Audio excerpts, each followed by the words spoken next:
Hello दोस्तों, dictation start होगी 3 second बाद। स्टार्ट। आचार्य चाणक्य, जो कि विष्णुगुप्त और कौटिल्य के नाम से प्रसिद्ध हैं, वे एक महान दार्शनिक, अर्थशास्त्री और राजनेता थे। उन्होंने भारतीय राजनीतिक ग्रंथ द अर्थशास्त्र लिखा था। इस ग्रंथ में उन्होंने संपत्ति, अर्थशास्त्र और भौतिक सफलता के संबंध में उस समय तक के लगभग हर पहलू को भारत में लिखा था।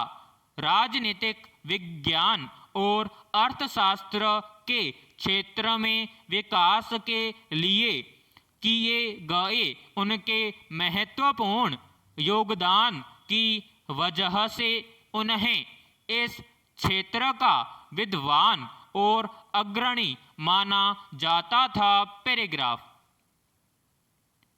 आचार्य चाणक्य के महान विचारों को अगर अपने जीवन में उतार लिया जाए तो वाकई हमारा जीवन सफल हो सकता है। आचार्य चाणक्य ने अपनी बुद्धिमत्ता और कुशाग्र विचारों से कूटनीति और राजनीति की बेहद सरल व्याख्या की है।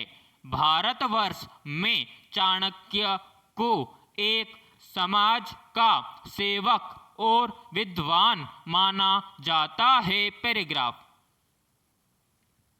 चाणक्य की नीतियों से कई विशाल साम्राज्य भी स्थापित किए गए हैं। आइए जानते हैं महान विद्वान चाणक्य के जीवन के बारे में और उनकी महानता के बारे में और उनके जीव के संघर्षों के बारे में कि वे कैसे गरीबी को पार कर इतने प्रखर विद्वान बने। इसके साथ ही उनके अनमोल विचारों के बारे में भी हम आपको नीचे विस्तार से बताएंगे।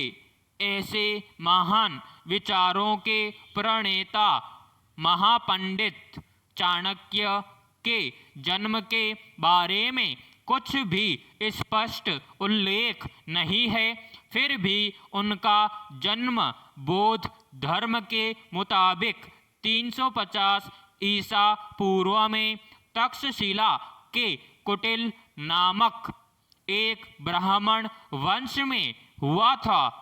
उन्हें भारत का मैकियावेली भी कहा जाता है। पैराग्राफ। आपको बता दें कि आचार्य चाणक्य के जन्म के बारे में अलग अलग मतभेद हैं। वहीं कुछ विद्वान उन्हें कुटिल वंश का मानते हैं।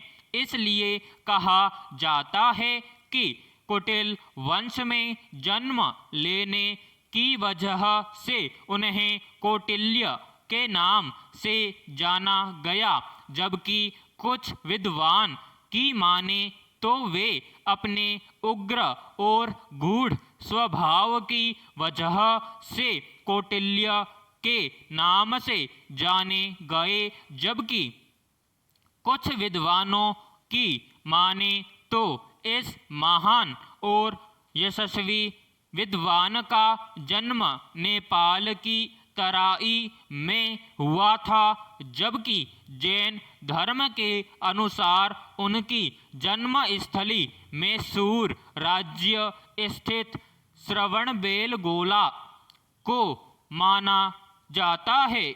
जन्म स्थान को लेकर मुद्रा राक्षस के रचयिता के अनुसार उनके पिता को चमक कहा जाता था, इसलिए पिता के नाम के आधार पर उन्हें चाणक्य कहा जाने लगा। विराम समाप्त।